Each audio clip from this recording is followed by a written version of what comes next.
And welcome back to Let's Play Super Mario 3D World. Last time we made it a lot further into World 5, and now we hopefully should be able to finish it off. But we start out with World 5-6. Cakewalk Flip, which to anyone who has played a Mario game recently, will probably be filled with a really bad feeling, because these types of stages were introduced in Super Mario Galaxy 2.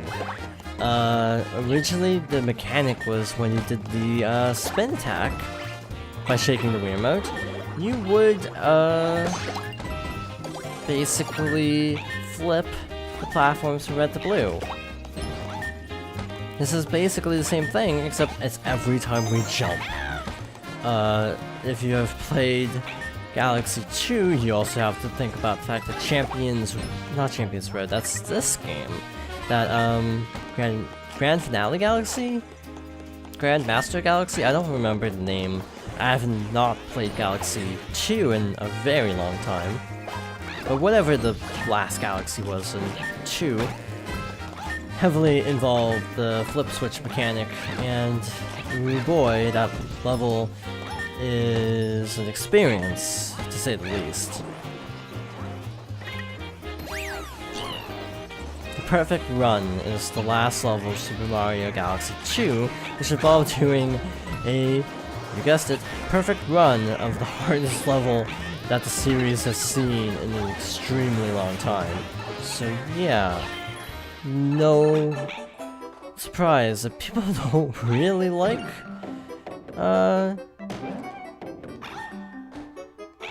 don't really like this mechanic to some extent. Is that gonna be... yeah, I was a little bit worried it would go so fast it would fly off the ramp.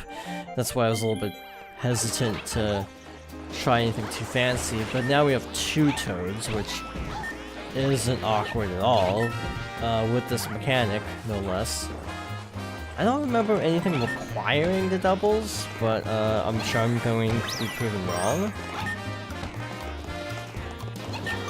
You can also stand on those things at least. Okay. Now I remember. Not gonna lie, if I did take damage, which I'm glad I didn't, I totally would have used a second controller, because I have a Pro Controller sitting right next to me, so I would have broken that out if I had messed this up. Yeah, I wouldn't want to replay this again, so yeah, I just literally sync up the other controller.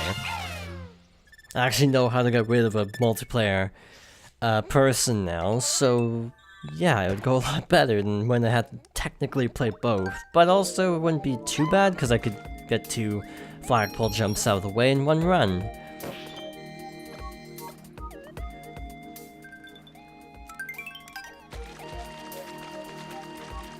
Okay, so...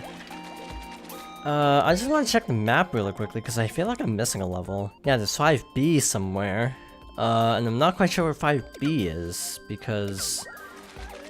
yeah, we're on 5-7, and I don't see a 5B, like a warp pipe or anything. Let's go. Searchlight Sneak is a unique level because it's a stealth level. You can also just throw caution to the wind and race through it, but I'm gonna try to be stealthy, if possible. So here, oh well, so much for that. Basically, it's virus ball bills if you get caught. Breaking the bridge, and just making things a lot harder for you.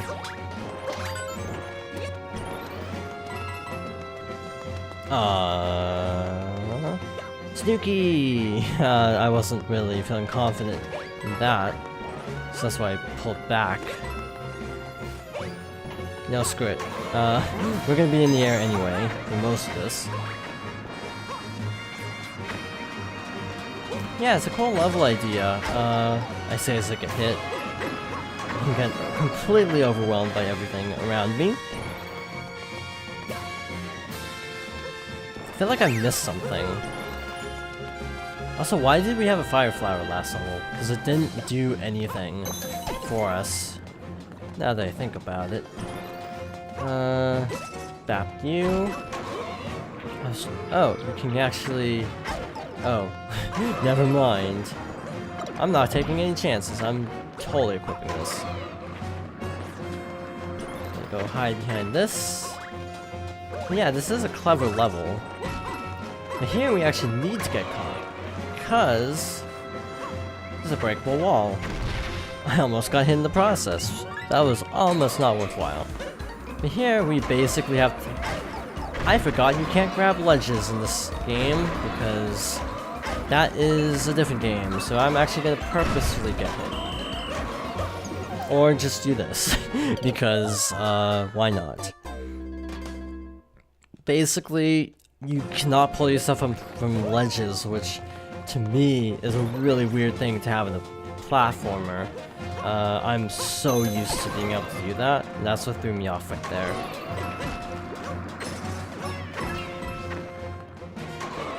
Again, intentionally getting caught this time in order to break that wall, and now I am not going to try to do anything fancy and just climb the steps slowly. There we go. I tried to do like a more fancy maneuver than is possible in this particular game, so that's why I got hit there.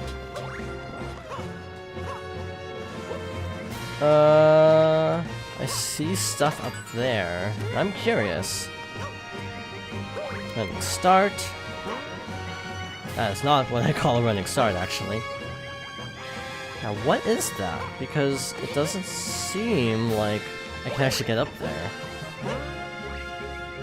Yeah, I can't actually get up there. I think if I had the cat power, I could probably make it, obviously. Sort of an obvious statement, actually, because you can get most places with cat power, whether you're intended to or not.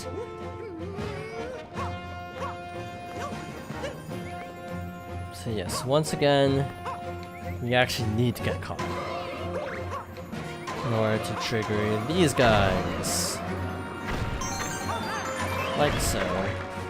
Now we need to not get caught because we are actually trying to make it through this level now. Actually, getting caught here isn't a big deal because it doesn't like make it really hard to navigate. It's actually just slightly more challenging. I'm pretty sure here we have to kind of run because bullet bills eventually I think start to chase you. Or maybe not. I mean, I'm fine either way.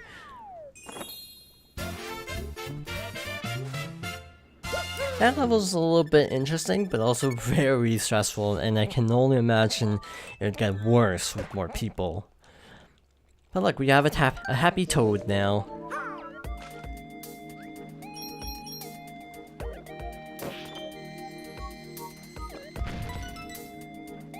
So we got another castle.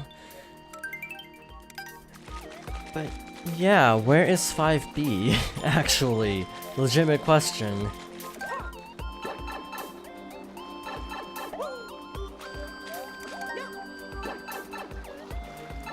And I don't think... wait a minute. I could've... Aha! There we go. I was gonna say I could've sworn it was not a boss level. It's just really hidden is all. So I'm actually gonna do this out of sequence and actually go with... Wait, actually no. I mean it still works, but basically, I thought Toad was after Luigi, so I forgot the character order for a moment. In that case, I wouldn't want Toad to fight another boss, so I wanted to go with Luigi for the boss instead. But I forgot Peach was the next character, so oops. But we still get variety. Toad doesn't fight the next boss either way, so...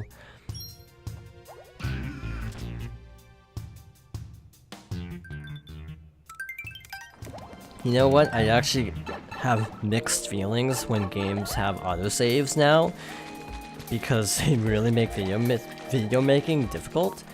Even though conceptually having autosaves are really nice, it just leads to a lot of problems, like not being able to redo certain levels.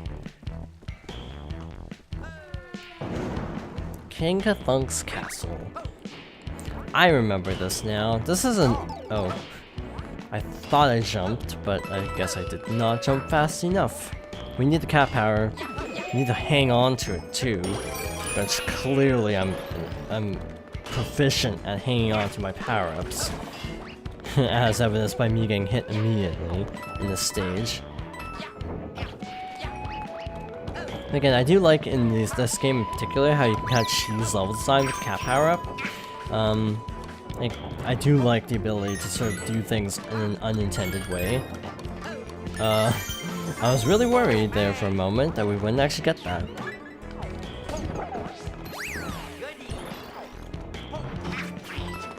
So like Thwomps, or the toy boxes actually, in Galaxy, places where these little things land are clearly indicated by the fact that they don't have a border. So yeah, places without the border is where they go. Also, hi, that will come back, I think. You're not locked out of it, is what I mean. This is a little bit scary. Oh, I was barely misaligned. Is this where? Yeah, I think this is where we need this. That was redundant. Actually, where's the stamp? Because I didn't see any place the stamp could be. If not, we'll get it off screen. I'm not gonna play the entire level and scour it, because that could take a while. This boss is easy, by the way. This is not a problem whatsoever. So he gradually begins chipping away at the platform, but just dodge and attack. That's all there is to it. Now we have kind of a D-pad shaped arena. Acceleration is weird in this game, have I ever mentioned, and it's not that much better with Luigi. Like sometimes it's hard to reposition yourself in a quick moment because it is not analog, it's effectively digital, even if you are using the control stick, which is, ooh, like that wasn't me, that was Luigi trying to come to a stop, because Luigi kind of has his classic terrible momentum. So it does get a little slippery at times. Luigi has the easiest time, I would say, next to Peach reaching the top of the flagpole. He basically can do it without effort.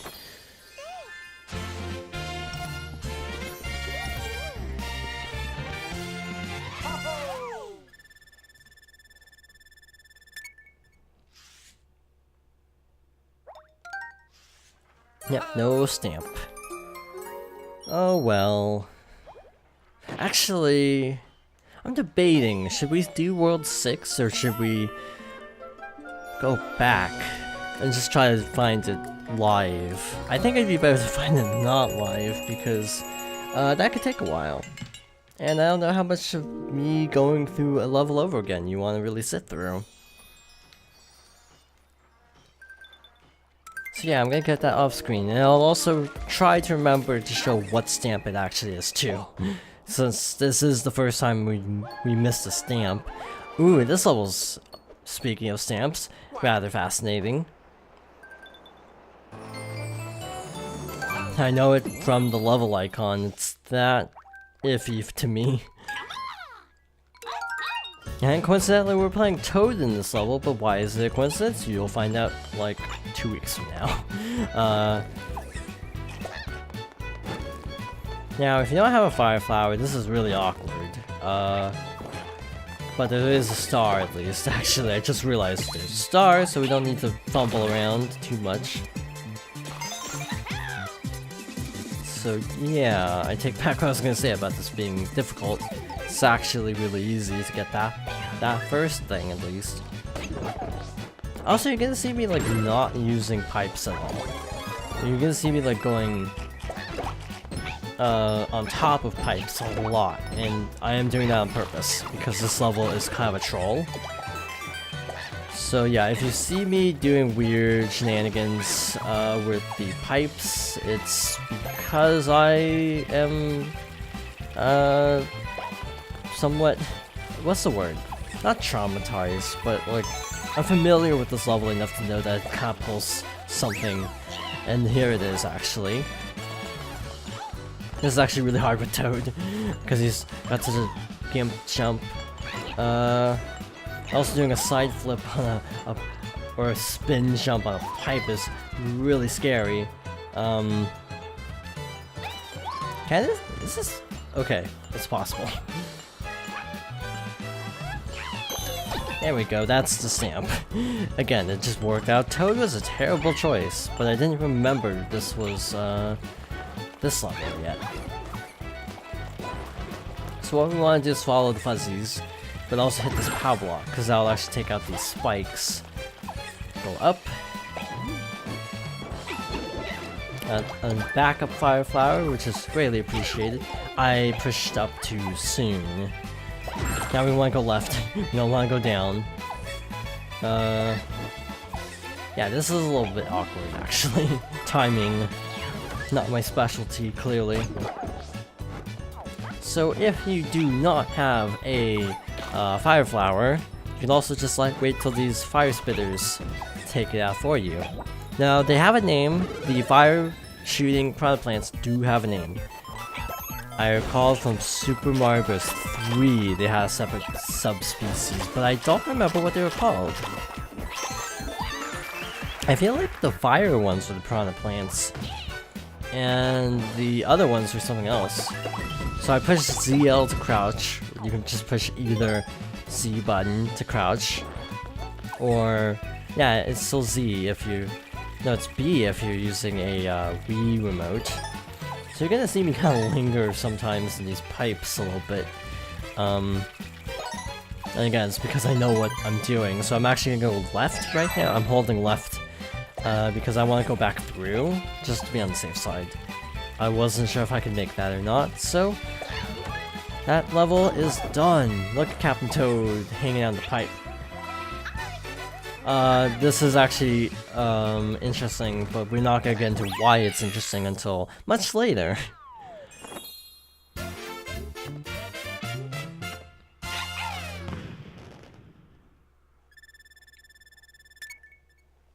And that'll do it for this part. After this, I will show getting the stamp from the castle and also what the stamp actually is. And then next time we will continue through World 6 with our next ghost house, it looks like. Should be a fun time, so thank you for watching, and I hope you join me next time for more Super Mario 3D World.